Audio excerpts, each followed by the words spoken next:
찬송가 436장. 나 이제 주님의 새 생명 얻은 몸, 옛것은 지나고 새 사람이로다.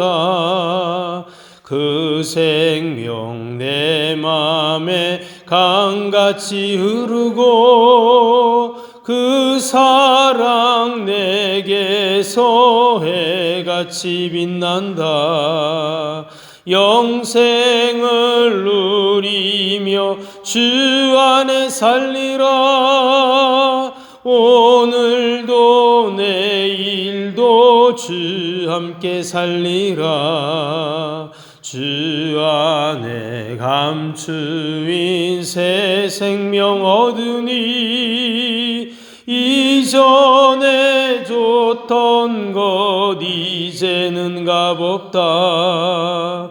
하늘의 은혜와 평화를 맛보니 찬송과 기도로 주 함께 살리라. 영생을 누리며 주 안에 살리라. 오늘도 내일도 주 함께 살리라. 산천도 초목도 새 것이 되었고 죄인도 원수도 친구로 변한다.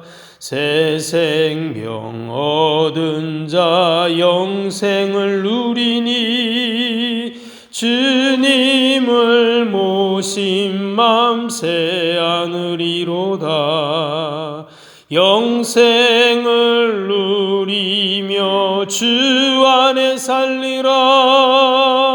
오늘도 내일도 주 함께 살리라.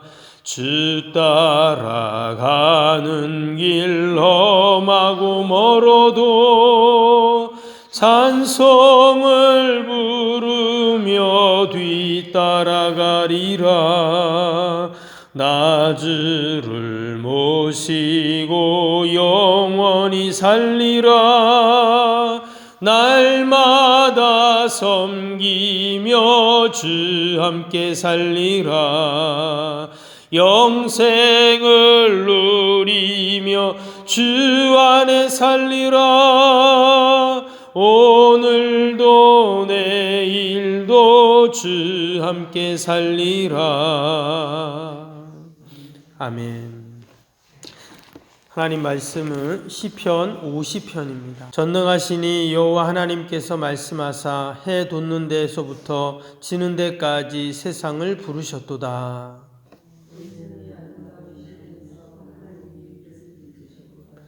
우리 하나님이 오사 잠잠하지 아니하시니 그 앞에는 삼키는 불이 있고 그 사방에는 광풍이 불리로다.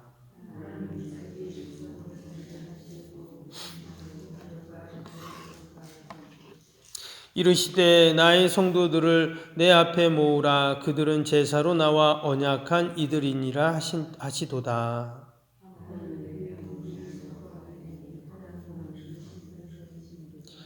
내 백성아 들을지어다. 내가 말하리라. 이스라엘아 내가 내게 증언하리라. 나는 하나님 곧 내 하나님이로다.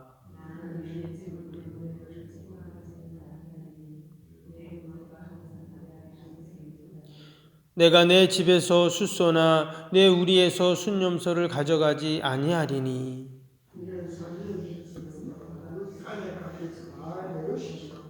산의 모든 새들도 내가 아는 것이며 들의 짐승도 내 것이미로다.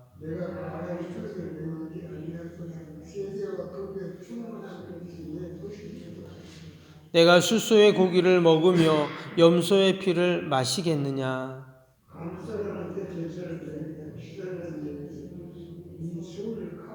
이렇게 봅니다. 환난 날에 나를 부르라. 내가 너를 건지리니 내가 나를 영화롭게 하리로다. 아멘.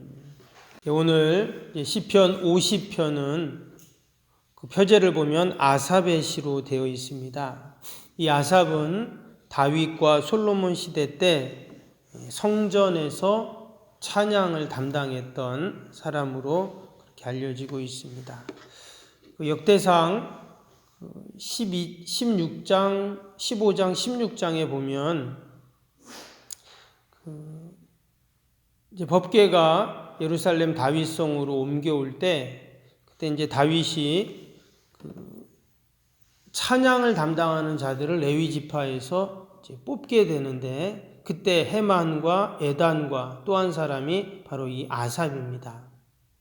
지금으로 치면 찬양 대장 또는 악기를 또 이렇게 연주하는 그런 우두머리로 그렇게 이제 성경에 기록이 되어 있습니다. 그 중에 한 사람이 이제 이 아삽이었는데 시편에 보면 이 아삽의 시가 총 12편이 나오게 됩니다. 대부분이 찬양과 또 감사와 관련된 이제 그런 시들을 짓게 됩니다.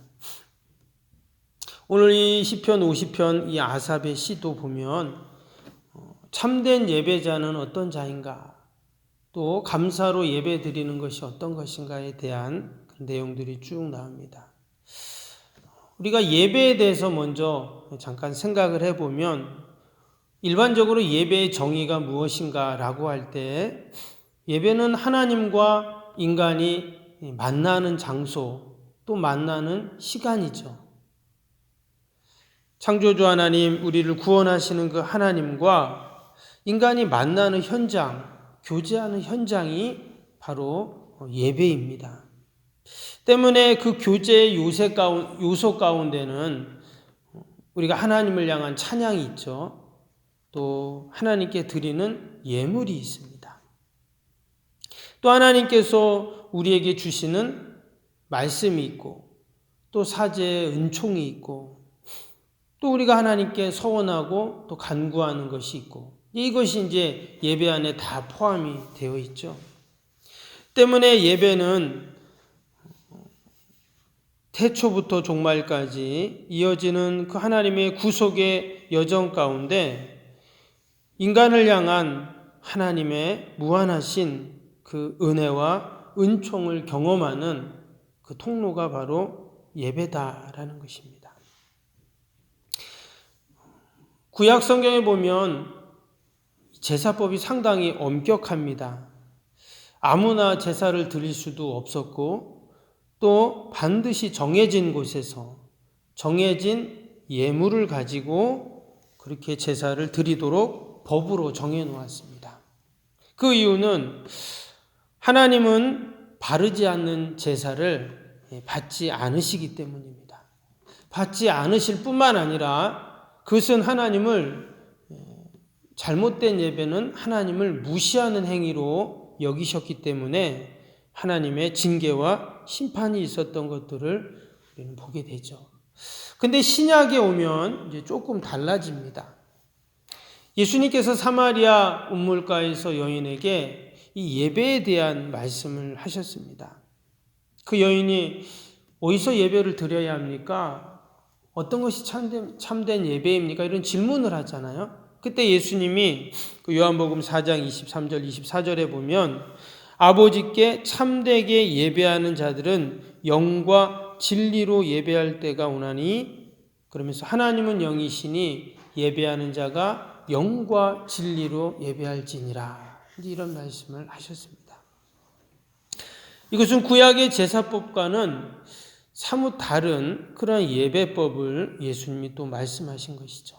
그래서 예수님이 영과 진리로 예배해야 된다 이런 말씀을 하셨어요. 여기서 말하는 영과 진리라는 것은 성령과 진리, 바로 말씀을 의미하는 것이거든요. 그래서 예배의 요소 가운데 가장 중요한 것이 뭐냐? 바로 성령님이 임재하시고 또 진리의 말씀이 선포되는 이것이 바로 참된 예배다. 그렇게 말씀을 해 주셨습니다. 근데 또 잘 생각해 보면 구약의 제사법이 또 예수님이 말씀하신 이 예배와 사실 또 무관하지 않습니다. 구약에는 형식을 좀 강조했죠. 그러나 이미 그 안에도 성령과 또한 진리의 말씀은 다 그 안에 포함되어 있죠. 근데 구약의 제사도 마찬가지고 신약의 예배도 마찬가지고요. 모든 예배 가운데 공통적으로 들어가 있는 것이 뭐냐면 바로 예배자의 자세입니다. 과연 예배자가 하나님 앞에 나와 예배할 때 어떠한 자세를 가져야 되는가?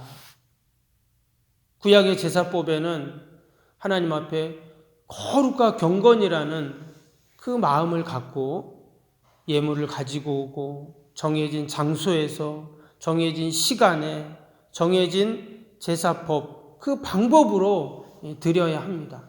거기에는 예배자의 바른 자세가 당연히 있어야 하겠죠. 근데 우리의 예배도 마찬가지입니다.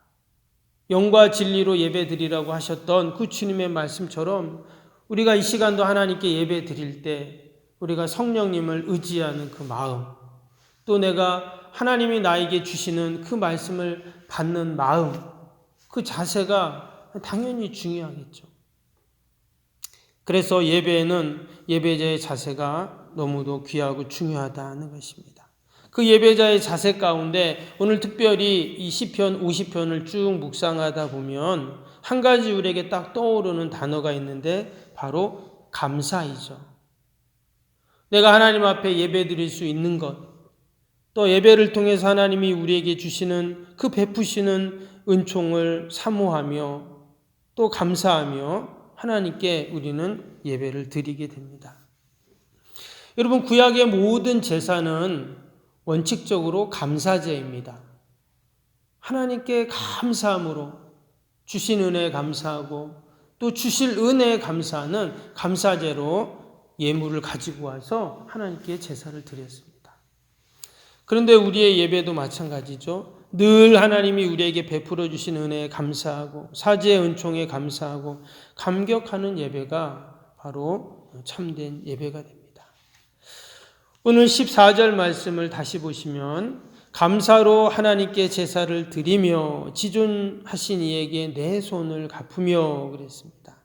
마지막 23절에도 보면 감사로 제사를 드리는 자가 나를 영화롭게 하나니 그의 행위를 옳게 하는 자에게 내가 하나님의 구원을 보이리라. 하나님께서는 우리가 감사로 예배를 드릴 때 하나님이 주시는 은혜와 복이 있다고 분명히 말씀해 주십니다. 오늘도 우리가 하나님 앞에 이 새벽에 나왔는데 여러분 우리의 예배는 늘 감사의 예배인 줄로 믿습니다. 하나님께서 감사로 제사 드리는 자에게 내가 하나님의 구원을 보인다 말씀하셨어요. 하나님께서는 반드시 오늘도 우리의 예배를 기뻐 받아주시고 놀라운 구원의 은혜로 응답해 주실 줄로 믿습니다. 오늘 15절에도 보니까 환난 날에 나를 부르라 내가 너를 건지리니 내가 나를 영화롭게 하리라. 때로는 우리에게 환난이 있고 어려움이 있지만 그러나 여전히 하나님을 부를 때 바로 예배자로 하나님 앞에 나아갈 때 하나님께서 우리를 건져주신다고 구원해 주신다고 약속을 해 주셨습니다. 늘 우리가 하나님 앞에 감사하는 자, 감사로 예배드리는 자가 되어야 할 줄로 믿습니다. 옛날 독일에 이런 이야기가 있습니다.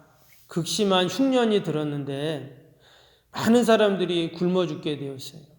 그때 돈 많은 노인 부부가 있었는데 이 노인 부부가 안 되겠다 생각해서 매일같이 많은 빵을 구워가지고 동네 아이들에게 나눠줍니다. 근데 아이들이 하도 많으니까 빵을 나눠줄 때 이제 한 개씩만 이제 아이들에게 나눠줬대요. 아이들은 서로 그 빵을 받으려고 막 줄을 서고 했습니다. 근데 한 개씩 주니까 조금이라도 큰 거를 아이들이 받아가려고 그렇게 난리를 쳤어요. 근데 그 가운데 한 여자아이가 있었는데 이 여자아이만큼은 예외였습니다.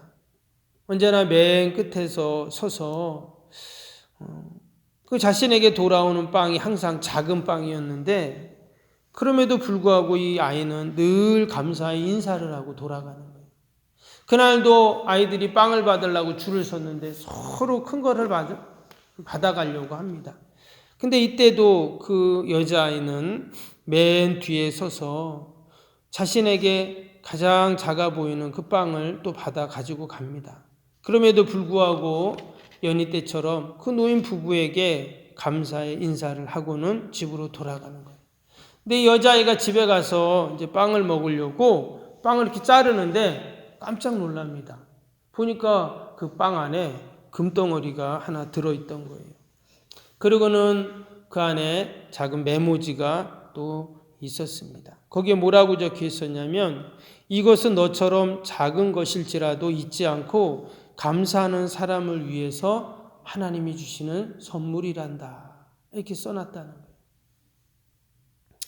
여러분, 하나님은 분명 우리가 감사하는 것을 잊지 않으시고 그것이 비록 작은 것일지라도 우리가 하나님 앞에 감사할 때 또 감사로 하나님께 예배 드릴 때 하나님께서는 구원의 응답으로 구원의 열매로 함께 하시는 줄로 믿습니다.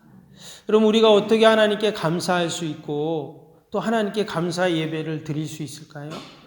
오늘 이 시편 50편을 한번 천천히 다시 한번 묵상을 해보시면 하나님이 어떤 분이신가를 우리가 알 때 우리는 감사할 수 있습니다. 오늘 1절부터 어떻게 시작이 됩니까? 전능하시니 여호와 하나님께서 말씀하사 해 돋는 데서부터 지는 데까지 세상을 부르셨도다. 온전히 아름다운 시온에서 하나님이 빛을 비추셨도다. 여러분, 하나님이 어떤 분이십니까? 전능하신 여호와 하나님이시죠. 해가 뜨고 지는데 이 세상에 어디든지 하나님은 이 세상을 다 부르시고, 이 부르신다는 표현이 하나님께서 다 깨우시고 세우시고 또 돌봐주신다, 이런 의미가 이 안에 담겨 있어요.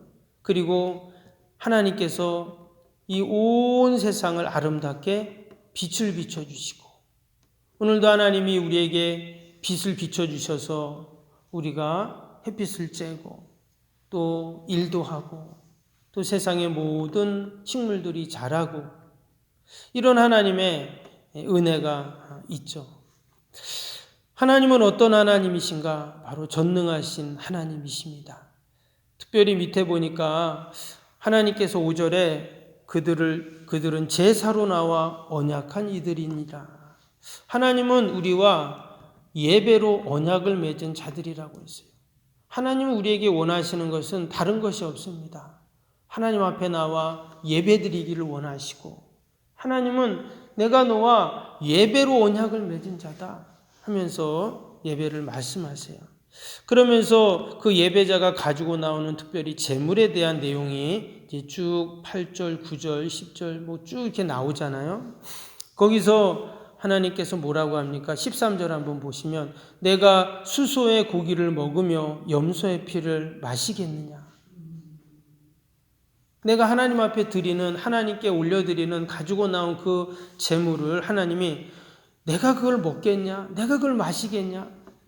나는 하나님 앞에 드린다고 드렸던 귀한 그 예물인데 하나님께서는 그 예물을 먹고 예물을 갖는 것이 아니라 우리의 마음을 받으신다는 거죠. 우리의 믿음을 받으시고 우리의 신앙을 받으신다는 그런 말씀이죠. 그 믿음과 신앙이 뭡니까? 감사로 하나님께 제사를 드리며 라고 했어요. 우리가 오늘도 하나님 앞에 늘 베풀어 주시는 그 은혜를 감사하면서 믿음으로 우리가 나아갈 때 하나님께서는 우리를 기뻐하시고 하나님이 예비하신 구원의 은혜로 응답으로 우리와 함께 하실 줄로 믿습니다.